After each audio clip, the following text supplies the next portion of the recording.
আজকে সেই ইমাম আছে? ইমাম নিয়ে গেছে খ্রিস্টানরা। দুনিয়ার খ্রিস্টানদের একজন পোপ আছে, একটা মরলে আর একটারে বানায়। আর মুসলিম জাতির সেই খেলাফত ব্যবস্থা চলে গেছে বিভিন্ন কায়দায়। অথচ বিষয়টা বুঝতে হবে কত গুরুত্বপূর্ণ বিষয়। আল্লাহর নবীর মৃত্যুর পরে 3 দিন পর্যন্ত লাশ দাফন করা হয় নাই। কারণটা কি? কারণ খলিফা নাই, মুসলিম জাতির ইমাম নাই, ঢাল নাই। এরপরে আবু বকর সিদ্দিক রাদিয়াল্লাহু তাআলা আনহু খলিফা মনোনীত হলেন, মুসলিমরা তাকে বায়াত দিল। এরপরে আল্লাহর নবীর লাশ দাফন করা হলো। কত গুরুত্বপূর্ণ বিষয়। আজকে মুসলিম জাতির তা নাই, এখন কেবল উড়ে আকাশে। আমি বলছিলাম যে বিষয়টা, আল্লাহর নবী 3 দিন পর্যন্ত ওই হুদায়বিয়ার ময়দানে ছিলেন। শেষ পর্যন্ত চুক্তি হলো। চুক্তির ধারা হলো এই বছর উমরা করতে পারবেন না, মক্কা থেকে মদিনায় ফিরে যেতে হবে। আগামী বছর আসবেন, 3 দিন থাকবেন, উমরা করে চলে যাবেন। সে অনুযায়ী আল্লাহর নবী ওখান থেকে ফেরত গেলেন। আমি জিজ্ঞেস করতে চাই, আল্লাহর নবী আবু বকর, ওমর, ওসমান সহ 1400 সাহাবায়ে কিরাম মক্কার কাছে এসেও ফেরত যেতে হলো, উমরা করতে পারলেন না, 3 দিন অবস্থান করলেন। সেইখানে কাবা চলে গেছিল। কাবা গেছিল নাকি? আল্লাহর নবীর জন্য কাবা গেল না, কাবা গেল রাবেয়া বস্তির জন্য। এইরকম ভাবে কতগুলো মিথ্যা কাহিনী তৈরি করে মুসলিম যুবকদের ভিতর থেকে কোরআন এবং সুন্নাহর দরজকে উঠিয়ে দিয়ে, বিভিন্ন শিরক আর বিদআতকে ঢুকিয়ে দিয়ে, মাজার পূজা ঢুকিয়ে দিয়ে, গজার মাছ পূজা ঢুকিয়ে দিয়ে মুসলিম জাতিকে শিরকে লিপ্ত করে দেওয়া হয়েছে। আর এখন তারা দোয়া করে, সে দোয়া কবুল হয় না। মুসলিম জাতিকে সব জায়গায় মার খাচ্ছে। এজন্য আল্লাহ তাআলা শর্ত আরোপ করেছেন, ওয়ালা তাহিনু ওয়ালা তাহজানু ওয়া আনতুমুল আলাউনা ইন কুনতুম মুমিনিন। ও মুমিনরা, তোমাদের কোনো ভয় নেই, তোমাদের কোনো চিন্তা নেই, তোমরাই থাকবে বিজয়ী, তোমরাই থাকবে উচ্চ আসনে। ইন কুনতুম মুমিনিন, যদি তোমরা মুমিন হতে পারো। ও মুসলিম যুবকেরা, সেই রকম মুমিন হয়ে ময়দানে ঝাঁপিয়ে পড়ো, তৈরি আছো ইনশাআল্লাহ। আল্লাহ রাব্বুল আলামিন আহ্বান করছেন, শুনুন।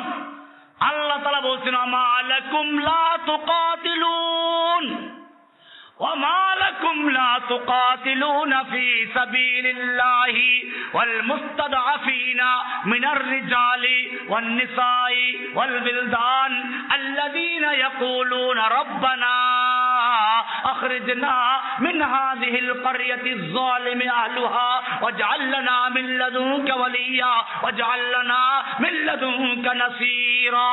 আল্লাহ রাব্বুল আলামিন বলছেন, মা লাকুম, তোমাদের কি হলো, লা তুকাতিলুনা ফি সাবিলিল্লাহ, আল্লাহর রাস্তায় যুদ্ধ করছো না, লড়াই করছো না। ওয়াল মুস্তাদআফিনা মিনার রিজাল, অথচ অসহায় পুরুষেরা, অসহায় নারীরা, ওয়াল বিলদান, অসহায় শিশুরা ফরিয়াদ করছে, আল্লাহর দরবারে ফরিয়াদ করছে। ফরিয়াদ করছে কাশ্মীর থেকে, ফরিয়াদ করছে ফিলিস্তিন থেকে, ফরিয়াদ হচ্ছে ইরাক থেকে, আফগানিস্তান থেকে, ফরিয়াদ হচ্ছে তোমার বাড়ির কাছে বার্মার আরাকান থেকে। আল্লাযীনা ইয়াকুলুন, যারা ফরিয়াদ করে করে বলছে, রব্বানা আখরিজনা মিন হাযিহিল কারইয়াতিজ যালিমি আহলুহা, ও আমাদের রব, তুমি আমাদেরকে জালিম ও দোষী জনপদ থেকে, জালিমদের এলাকা থেকে বাঁচাও। ওয়াজআল লানা মিন লাদুনকা ওয়ালিয়া, আমাদেরকে তোমার পক্ষ থেকে সাহায্যকারী, ন্যায় নিষ্ঠ নেতা দান করো। ওয়াজআল লানা মিন লাদুনকা নাসীরা, দাও তোমার পক্ষ থেকে সাহায্যকারী। ও আমার যুবকেরা, আল্লাহর এই আহ্বানে সাড়া দেওয়ার জন্য তৈরি আছেন ইনশাআল্লাহ। फिर तुझे एक बार करनी है जहां की रहबरी, उठ खुदा के नाम लेकर फिर आलम्बर दारवान। আবার তোমাকে সালাহুদ্দিন আইয়ুবী, মুহাম্মদ বিন কাসেম, তারেক বিন জিয়াদের মতো নেতা হয়ে ময়দানে ঝাঁপিয়ে পড়তে হবে। জেনে রাখবে, বাতিল যত শক্তিশালী হোক না কেন, তোমার কোনো ক্ষতি করতে পারবে না। तुम दिए बादे मुखालिफ से न घबराए उकाब, ये तो चलती है तुझे ऊंचा उड़ाने के लिए। বাস পাখি বাতাস দেখে ভয় পায় না, তুফান দেখে ভয় পায় না মাছেরা, ওরা আরো তালে তালে উঠতে থাকে। ঠিক তেমনি ভাবে মুসলিম যুবকেরা যারা আল্লাহর কাছে নিজের জান মাল বিক্রয় করে দিয়েছো জান্নাতের বিনিময়ে, তারা ভয় পায় না। ভয় পায় কাকে? ইব্রাহিম আলাইহিস সালাতু ওয়াস সালামকে আগুনে নিক্ষেপ করা হচ্ছে, ইব্রাহিম ভয় পান নাই। আল্লাহ তাআলা এখনো কিছু বলছেন না। মুমিনদেরকে পরীক্ষা করেন আল্লাহ তাআলা। ইব্রাহিমকে আগুনে নিক্ষেপ করা হলো। আগুনে নিক্ষেপ করার আগ পর্যন্ত দাঁড়িয়ে আছেন। একদিকে সমস্ত বাতিল একত্র হয়ে গেছে, আর একদিকে একা ইব্রাহিম দাঁড়িয়ে আছেন। এজন্য আল্লাহ তাআলা একজন ইব্রাহিমকে একটা দল বলে আখ্যায়িত করেছেন। ইন্না ইব্রাহিমা কানা উম্মাতান কানিতা। উম্মাহ বলা হয়েছে ইব্রাহিমকে, উম্মাহ একটা জাতি। ইব্রাহিম তো একজন ব্যক্তির নাম, জাতি হলো কি করে? একদিকে কাফেরদের পুরা জাতি একদিকে, আর একদিকে মুমিন তাওহীদবাদী। কিয়ামত পর্যন্ত যত মানুষ হকের পক্ষে দাঁড়াবে, অন্যায়ের বিরুদ্ধে দাঁড়াবে, তাদের পক্ষ একা দাঁড়িয়ে আছেন ইব্রাহিম। ইব্রাহিমকে আগুনে নিক্ষেপ করা হলো। আল্লাহ রাব্বুল আলামিন দেখলেন দুনিয়ার সমস্ত কাফেরদের মোকাবেলা করে এক ইব্রাহিম দাঁড়িয়ে আছে। এখন তার ক্ষমতা শেষ। আল্লাহর সাহায্য আসার জন্য শর্ত হচ্ছে তোমার ক্ষমতা যে পর্যন্ত আছে ওই পর্যন্ত ব্যয় করো, তারপরে কি হবে? আল্লাহর সাহায্য শুরু হবে। এবার ইব্রাহিমকে আগুনে নিক্ষেপ করা হয়ে গেছে, আর তার নিজের কোনো ক্ষমতা নেই। আল্লাহ তাআলা বলছেন, ইব্রাহিম তোমার যেই পর্যন্ত ক্ষমতা ছিল সেই পর্যন্ত বাতিলের মোকাবেলা করেছ, এখন আর তোমার ক্ষমতা নেই।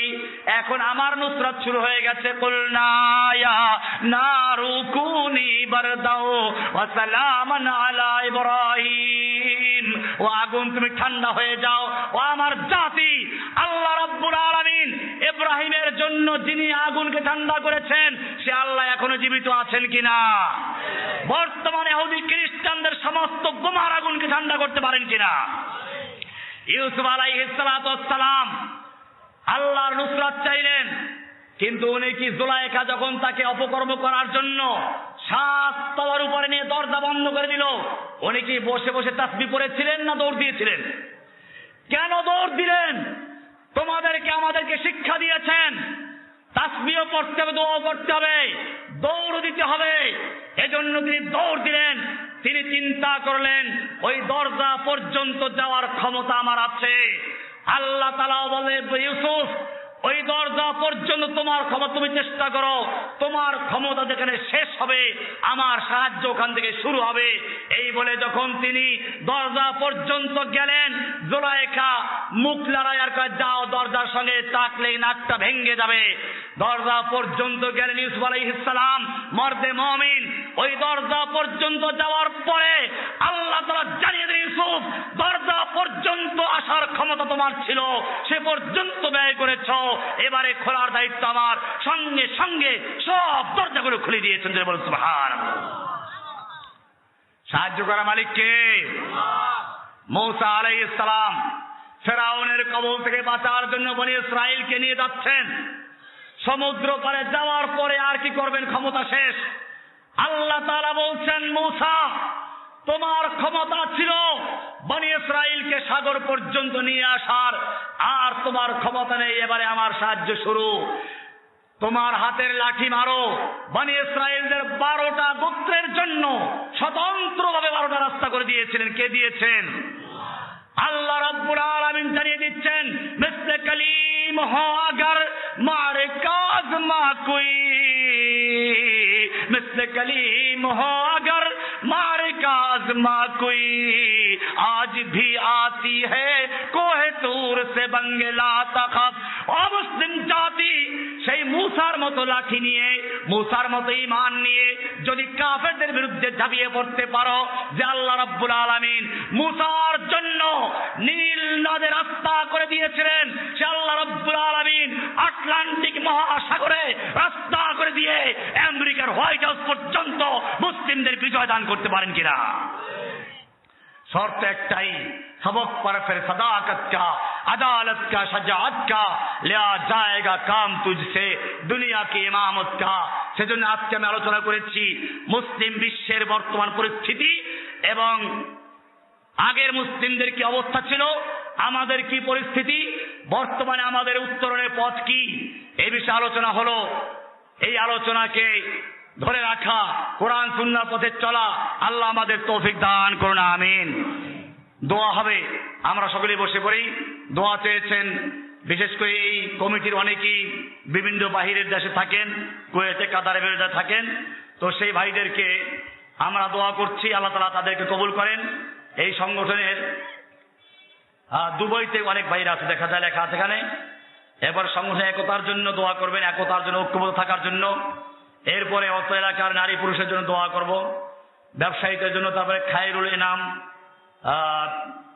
বৈশী নাকি অসুস্থ, উনি হুজুরের দোয়া চেয়েছেন। আমরা সকল দোয়া করে আল্লাহ তাআলা সেবা দান করেন। লম্বা দোয়া করার অভ্যাস আমার নেই। আমি ওই যে আখিরি মোনাজাত অমুক তমুক এইগুলো বিশ্বাস করি না। কারণ হচ্ছে আল্লাহর নবী এরকম কোন আখিরি মোনাজাত করেন নাই। দোয়া হবে ময়দানে, দোয়া হবে তাহাজ্জুদে, দোয়া হবে গোপনে। আমাদের সমাজে এই যে ফরজ সালাতের পরে আল্লাহুম্মা আমিন, এই মোনাজাতের কোনো প্রচলিত কোনো ভিত্তি নাই। আল্লাহর নবী সাল্লাল্লাহু আলাইহি ওয়াসাল্লাম ফরজ সালাতের পরে একবার বলেন আল্লাহু আকবার। হাদিসগুলো আমার এখানে দোয়ার বই আছে একটা, এই বইটা আমি সব রেফারেন্স দিয়ে দিয়েছি। 3 বার বলতেন আস্তাগফিরুল্লাহ, আস্তাগফিরুল্লাহ, আস্তাগফিরুল্লাহ। এরপরে বলতেন আল্লাহুম্মা আনতাস সালাম ওয়া মিনকাস সালাম তাবারাকতা ইয়া যাল জালালি ওয়াল ইকরাম। এরপরে বলতেন লা ইলাহা ইল্লাল্লাহু ওয়াহদাহু লা শারীকা লাহু লাহুল মুলকু ওয়া লাহুল হামদু ওয়া হুয়া আলা কুল্লি শাইইন কাদির। তারপরে বলতেন লা হাওলা ওয়া লা কুওয়াতা ইল্লা বিল্লাহ লা ইলাহা ইল্লাল্লাহু ওয়া লা না'বুদু ইল্লা ইয়্যাহু লাহুন নি'মাতু ওয়া লাহুল ফাদলু ওয়া লাহুস সানাউল হাসান লা ইলাহা ইল্লাল্লাহু মুখলিসিনা লাহুদ-দীন ওয়া লাউ কারিহাল কাফিরুন। এরপরে বলতেন আল্লাহুম্মা আইন্নি আলা যিকরিকা ওয়া শুকরিকা ওয়া হুসনি ইবাদাতিকা। এরপরে বলতেন আল্লাহুম্মা ইন্নী আউযু বিকা মিনাল জুবনি ওয়া আউযু বিকা মিনাল বুখলি ওয়া আউযু বিকা মিন আন উরদ্দা ইলা আরযালিল উমর ওয়া আউযু বিকা মিন আযাবিল কবর। এরপরে 33 বার সুবহানাল্লাহ, 33 বার আলহামদুলিল্লাহ, 34 বার আল্লাহু আকবার। আর এক হাদিসে আসছে 33 বার সুবহানাল্লাহ, 33 বার আলহামদুলিল্লাহ, 33 বার আল্লাহু আকবার। শেষে গিয়ে আবার লা ইলাহা ইল্লাল্লাহু ওয়াহদাহু লা শারীকা লাহু লাহুল মুলকু ওয়া লাহুল হামদু ওয়া হুয়া আলা কুল্লি শাইইন কাদির। এরপরে সূরা নাস, ফালাক, ইখলাস একবার করে পড়া, ফজরে আর মাগরিবে 3 বার করে পড়া, এরপরে আয়াতুল কুরসি পড়া। এইগুলো ফরজ নামাজের পরে আল্লাহর নবীর দেওয়া ওজিফা। এইগুলো বাতিল হয়ে গেছে। এখনো মক্কা মদিনায় যারা গেছেন আল্লাহকে সাক্ষী রেখে বলবেন, কেউ কোনো মুনাজাত দেখেছেন নামাজের পরে? আল্লাহর নবী যেখানে ইমামতি করেছেন মদিনার মসজিদে মুনাজাত নাই, কারণ সেখানে এই দোয়াগুলো করা হয়। যেইখানে সুন্নাত উঠে যায় ওখানে বেদাত ঢুকে যায়। এজন্য আমি আপনাদেরকে বলবো, কোরআন হাদিস পড়বেন, সুন্নাতকে ধরবেন, বেদাতকে বর্জন করবেন। বেদাত যতই ভালো লাগুক আর অসুবিধা কি? আমার সমাজে একটা কথা বলে প্রায়, অসুবিধা কি? আরে ভাই, ফজরের নামাজ আমরা পড়ি ফরজ 2 রাকাত, যোহর পড়ি 4 রাকাত, আসর 4 রাকাত, এশা 4 রাকাত, মাগরিবের নামাজ 3 রাকাতের জায়গায় 4 রাকাত পড়লে হবে? কেন, অসুবিধা কি? 1 রাকাত বেশি বললে রুকু বাড়বে, সিজদা বাড়বে, সুবহানাল্লাহ আযীম বাড়বে, আলা বাড়বে, তারপরও নামাজ হবে না বাতিল? বাতিল। আপনি ভালো মনে করলে চলবে না। আল্লাহর নবীর মাধ্যমে আল্লাহ তাআলা দ্বীনকে পরিপূর্ণ করে দিয়েছেন। আল-ইয়াওমা আকমালতু লাকুম দীনাকুম। আল্লাহ তাআলা বিদায় হজের ভাষণের দিনে নাযিল করে দিয়েছেন, আমি আমার দ্বীনকে মুকাম্মাল করে দিয়েছি, পরিপূর্ণ করে দিয়েছি। এই পরিপূর্ণ দিনের মধ্যে আর নতুন কোনো ভেদাল ঢুকাবার সুযোগ কারো? আমাদের মানুষ মরলে পরে 3 দিন পরে একটা খাওন দেয়, 40 দেয়, মৃত্যু বার্ষিকী। আপনারা মারিফুল কোরআন খুলে দেখবেন, লেখা আছে পরিষ্কার, মৃত্যু ব্যক্তির ঈসা আলাইহিস সালামের উদ্দেশ্যে পারিশ্রমিকের বিনিময়ে কোরআন খতম পড়ানো, দোয়া পড়ানো, ওযু পড়ানো সম্পূর্ণ হারাম। যে পড়ায় সে হারাম কাজ করে, যে পড়ে সে হারাম কাজ করে। তাহলে কি করবেন? এইখানে মাদ্রাসা আছে, এই মাদ্রাসায় ছাত্রদেরকে খাওয়ান, অসুবিধা নেই। আল্লাহর রাসূল সাল্লাল্লাহু আলাইহি ওয়াসাল্লাম বলেছেন, ইদা মাতাল ইনসানু ইনকাতা আনহু আমালুহু। মানুষ যখন মরে যায় তার সমস্ত আমল বন্ধ হয়ে যায়, ইল্লা মিন সালাসিন, তবে 3 প্রকার আমল মৃত্যুর পরেও চালু থাকে, মরার পরেও আমল চলতে থাকে। ইল্লা মিন সাদাকাতিন জারিয়াতিন, একটা হচ্ছে সাদাকায়ে জারিয়া। এই মাদ্রাসা যারা করলো, মসজিদ যারা করলো, রাস্তাঘাট করলো, এই লিল্লাহ বলে ছাত্রদের খাওয়াচ্ছে, আলেম তৈরি করছে, আওয়ালাদিন সালিহিন ইয়াদউ লাহু, নেক সন্তান রেখে গেল, সন্তান দিবেন মাদ্রাসায়, কোরআন পড়বে, দোয়া করবে, এই দোয়া পিতা মাতার আমলনায় পৌঁছে যাবে। কত সুন্দর কোরআন পড়লো একটা পিচ্চি বাচ্চা, ছোট্ট বাচ্চা কোরআন তেলাওয়াত করলো, একজন আলেম কোরআন তেলাওয়াত কি সুন্দর মধুর কণ্ঠে কোরআন তেলাওয়াত করলেন। আপনারা এইভাবে সন্তানদের কোরআন পড়াবেন, নতুবা এই সন্তান দোয়া করার পরিবর্তে আপনি যখন মরবেন, মরার পরে সন্তানও জাহান্নামে যাবে। সন্তান বলবে ওয়া রব্বানা আরিনাল্লাযীনা আযাল্লানা মিনাল জিন্নি ওয়াল ইনসি নাজআলহুমা তাহতা আকদামিনা লিয়াকুনা মিনাল আসফালিন। আল্লাহ, আমাদের যেই পিতামাতা আমাদেরকে ছোটবেলায় কোরআন শিখায় নাই, রাসূলের আদর্শ শিখায় নাই, সুন্নাহ শিখায় নাই, বেদাত করেছি, শিরক করেছি, হারাম করেছি, কুফরি করেছি, এখন জাহান্নামে যাচ্ছি। আল্লাহ, ওই মা বাপটাকে নিয়ে আসো, পায়ের নিচে রেখে তারপর জাহান্নামে যাই। এই জন্য সাবধান। অপরদিকে যদি সন্তানকে কোরআন শিখান, আল্লাহর হাবিব বলেছেন যেই ব্যক্তি তার সন্তানদেরকে কোরআন শিখালো ওই ব্যক্তিকে হাফেজে কোরআন আলেমের পিতামাতাকে কিয়ামতের দিবসে আল্লাহর আরশের নিচে নূরের টুপি পরাইয়া তাদেরকে বসানো হবে। এই টুপির আলো হবে দুনিয়ার সূর্যের চেয়ে অনেক বেশি আলো। এই জন্য সন্তানদেরকে কোরআন শিখাবেন, মাদ্রাসায় দিবেন, মাদ্রাসা সাহায্য করবেন। এক বেলা খাওয়ান দেন, 1 মাস খাওয়ান দেন, অসুবিধা নাই, খাওয়াইতে নিষেধ করি না। কিন্তু এই বেদাত, 3 দিনা বেদাত আল্লাহ নবী করেন নাই। আল্লাহ নবী জীবদ্দশায় তার সন্তান বলে গেছে 3 দিনা মিলাদ করেন নাই, 40 করেন নাই, মৃত্যু বার্ষিক করেন নাই।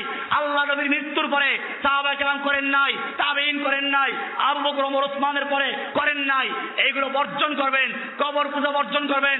মক্কা মদিনায় আজ যাবেন, আল্লাহ নবীর প্রথম স্ত্রী খাদিজা মক্কার কবরে শুয়ে আছেন। খাদিজার কবরে গিয়ে দেখেন কোনো চাদর নাই, আগরবাতি নাই, মোমবাতি নাই, কিচ্ছু নাই। মদিনায় যাও, 10,000 সাহাবায়ে কেরামদের কবর আছে, আল্লাহ নবীর স্ত্রী আয়েশার কবর আছে, মা ফাতেমার কবর আছে, আলীর কবর আছে, এরকম ওসমানের কবর আছে। কোন মাজার নাই, টাকা নাই, পয়সা নাই, সেজদা নাই, আগরবাতি নাই, মোমবাতি নাই। ওহুদের পাহাড়ের কাছে চলে যাও, সেখানে আল্লাহ নবীর চাচা সমস্ত শহীদদের সরদার হামজা রাদিয়াল্লাহু তাআলা শুয়ে আছেন। হামজার কবরে কোনো বিল্ডিং নাই, আগরবাতি নাই, মোমবাতি নাই, চাদর নাই। কেন? এদের মাজারে দেওয়ার লোক নাই নাকি? এই মুসলমান জাতি, যদি কবরে চাদর দেওয়া ভালো কাজ হতো, আল্লাহর নবীর স্ত্রীদের কবরে, আল্লাহর নবীর সন্তানদের কবরে, আল্লাহর নবীর সাহাবীদের কবরে এই সুতার চাদর নয়, নিজের চামড়া খুলে তা দিয়ে চাদর বাড়ি দেওয়ার মতো লক্ষ লক্ষ মুসলমান দুনিয়াতে আছে। দিচ্ছেন না কি জন্য?